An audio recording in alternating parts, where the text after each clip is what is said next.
Vocês já ouviram falar no livro O Mistério Consumado?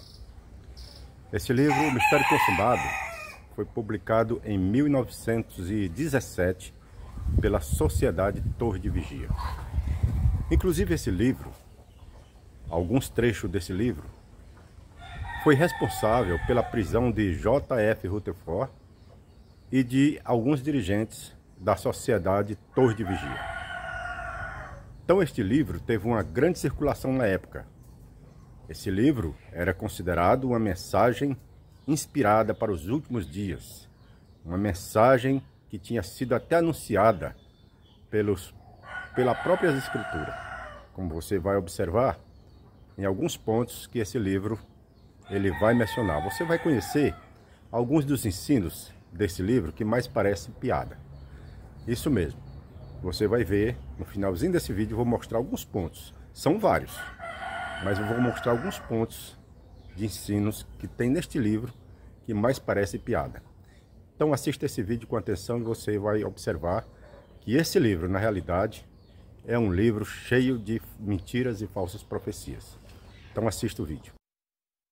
O mistério consumado causa reações. Já por meses, os estudantes da Bíblia estavam distribuindo exemplares de O Mistério Consumado. Muitos leitores gostaram das verdades bíblicas que o livro trazia. Edward Christ, um superintendente viajante no Canadá, contou sobre um casal que leu O Mistério Consumado e aceitou a verdade em apenas 5 semanas. Ele disse: "Tanto o marido como a esposa estão completamente dedicados a Deus e estão progredindo de modo maravilhoso." Outro homem que recebeu o livro contou imediatamente para seus amigos o que tinha aprendido. Ele disse que tinha sido atingido pela mensagem do livro, literalmente. Ele conta: "Eu estava andando pela 3ª Avenida quando senti algo me atingindo no ombro. Eu achei que era um tijolo, mas quando olhei, era o mistério consumado. Levei o livro para casa e o li do começo ao fim.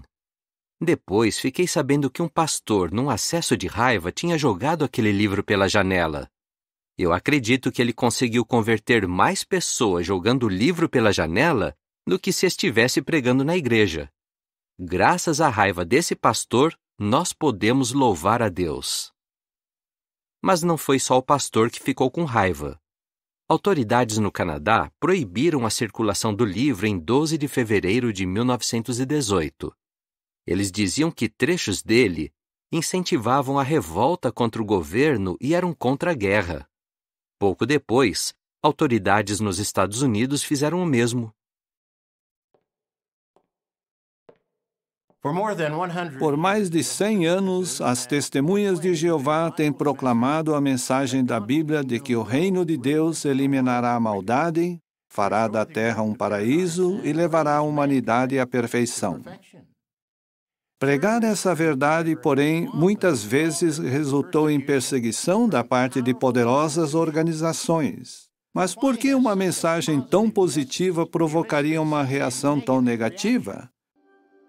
Em vez de cederem à decepção pelo que não havia acontecido em 1914, os estudantes da Bíblia se concentraram na importância do que havia acontecido.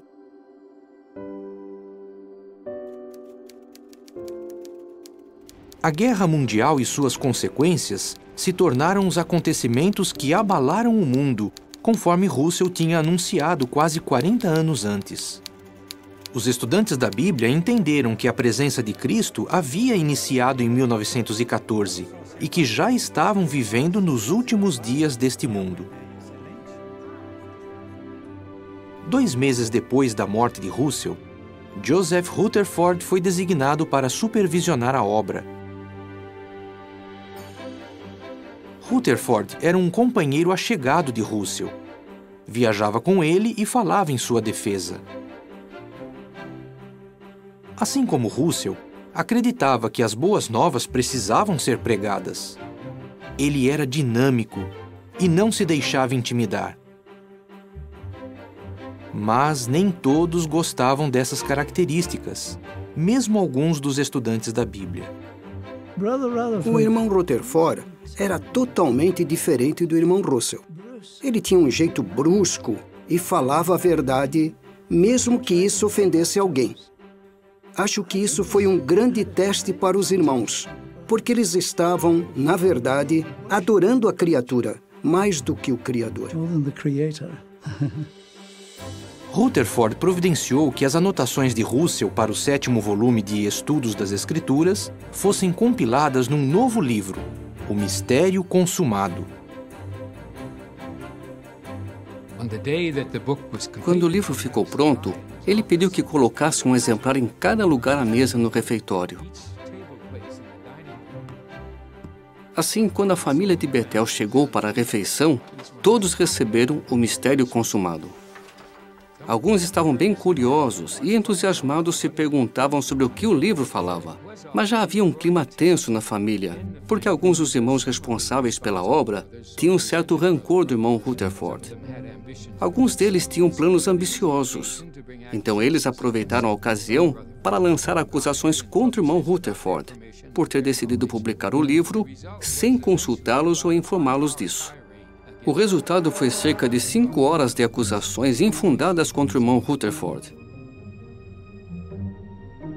Segundo o irmão Macmillan, naquele dia a família quase não comeu e saiu muito triste do refeitório. Mas o livro O Mistério Consumado atraiu a atenção das pessoas em geral. De início, os irmãos planejaram distribuir quase 100 mil livros, mas em pouco tempo foi necessário imprimir mais de 850 mil exemplares. O clero detestou o livro. Ele expunha seus ensinos e práticas antibíblicos e publicamente os condenava por seu envolvimento na guerra. O clero contra-atacou. Então veja, alguns ensinos do livro O Mistério Consumado. Charles Taze Russell é o servo fiel e prudente. É o que diz a página 4 deste livro, O Mistério Consumado. Então hoje, quem é considerado o servo fiel e prudente é o corpo governante. Inclusive Russell nem mais faz parte do escravo fiel e prudente. Aqui nós temos também, Jesus deu a Russell a chave para compreender os mistérios de Deus nos últimos dias. Página 6. Então esse livro diz que Jesus deu a Russell a chave para compreender os mistérios de Deus nos últimos dias. Aí aqui temos a grande pirâmide do Egito confirma o fato de que o tempo da colheita chegou. Então o tempo da colheita chegou lá no tempo de Russell, né? É o que diz a página 226. Jesus voltou invisível em 1874. Os santos adormecidos ressuscitaram em 1878. Os últimos membros do Messias passarão para além do véu, que é para o céu, entre 1918 e 1921. E o fim do caminho celestial será em 1921, página 64. Então veja que hoje é totalmente diferente o ensino. Eles dizem que a volta invisível de Jesus foi em 1914. A ressurreição, agora eles dizem que foi em 1918. E eles diziam que a chamada celestial tinha terminado em 1935. Agora ele diz que não sabe mais quando vai ser o fim da chamada celestial. Ele diz também, os demônios vão invadir as mentes dos membros do cristianismo e os trará para a sua destruição em 1918. Página 128. Então veja o que diz esse livro. Os demônios vão invadir as mentes dos membros do cristianismo e os trará para a sua destruição em 1918. Então veja os falsos ensinos desse livro que foi tão espalhado naquele tempo, né, de Rutherford, e que levou até ele e seus companheiros para a cadeia. Então aqui esse outro ponto. No ano de 1918, quando Deus destrui as igrejas por atacado e os membros das igrejas aos milhões, dar-se-á que qualquer que escapar recorrerá às obras do pastor Russell para aprender o significado da queda do cristianismo. O pastor Russell será um sinal para eles.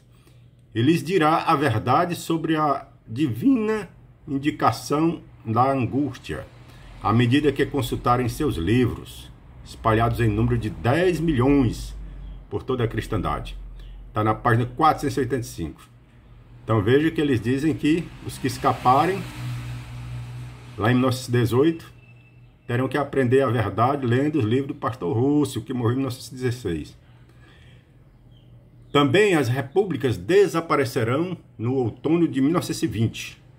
Todo o reino da terra desaparecerá envolto em anarquia. Então é o que é dito aqui na página 258. Os 3 dias em que as hostes de Faraó perseguiram os israelitas no deserto, representamos 3 anos de 1917 a 1920, tempo durante o qual os mensageiros de Faraó serão engolidos no mar da anarquia. Então ele dizia que em 1920, então haveria a destruição das repúblicas em anarquia. Página 258. Tem também aqui outro ensino desse livro.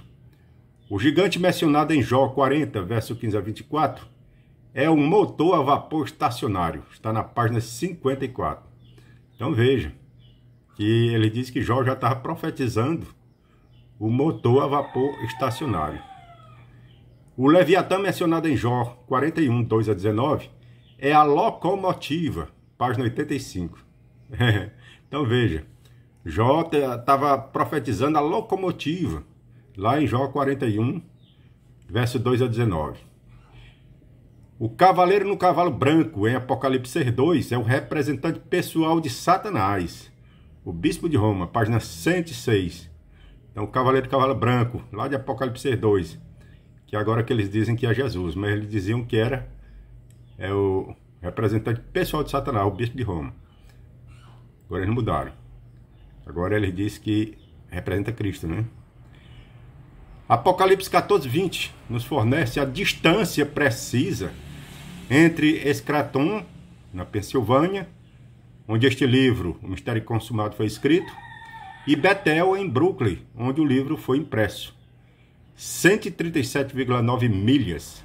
Está na página 230. Veja que Apocalipse já estava profetizando a distância que esse livro ia ser escrito. Quanta barbaridade, meu Deus do céu. O anjo mencionado em Apocalipse 8, verso 5, é a Sociedade Torre de Vigia. E o incensário, o livro Mistério Consumado, divinamente providenciado para a humanidade. Página 145. Agora veja aqui, está dizendo que a glória do anjo mencionada em Apocalipse 18, verso 1, ilumina a terra, resultando em grandes descobertas e invenções, como os motores elétricos, aviões, o canal do Panamá, aspiradores de pó, os livros da Torre de Vigia, etc. Página 276. Então veja a interpretação que eles dão dos textos do livro de Apocalipse ou Revelação. E ainda diz, a voz do céu, mencionada em Apocalipse 18:4, é a voz da Torre de Vigia. Página 276. Então foi por causa desse famoso livro com esses ensinos que Rutherford e outros diretores da Torre de Vigia, né, foram presos lá em 1918. Será que é realmente Deus quem está dirigindo a sociedade Torre de Vigia? Deus não pode estar dirigindo uma organização ou religião cuja origem é cheia de erros e contradições. Afirmar o contrário é um contrassenso. Então não resta dúvida que essa organização é uma organização falsa, uma organização que interpreta a Bíblia totalmente fora de contexto e que dá interpretações que mais parecem piada, porque não tem nenhum fundamento, nem na Bíblia e nem historicamente. São fundamentos totalmente falsos. Então essa sociedade Torre de Vigia, ela já fez mais de 300 mudanças nos ensinos, e nós observamos que muitos dos ensinos que foram mudados são ensinos totalmente insanos. Se você gostou desse vídeo, deixe o seu like e compartilhe com outros, para que vejam realmente quem é a sociedade Torre de Vigia, quem são seus líderes, o que era ensinado. Então veja que não merece crédito uma organização com tantos ensinos sem fundamento na Bíblia. Ensinos totalmente heréticos e totalmente fantasiosos. Essa que é a realidade. Até a próxima.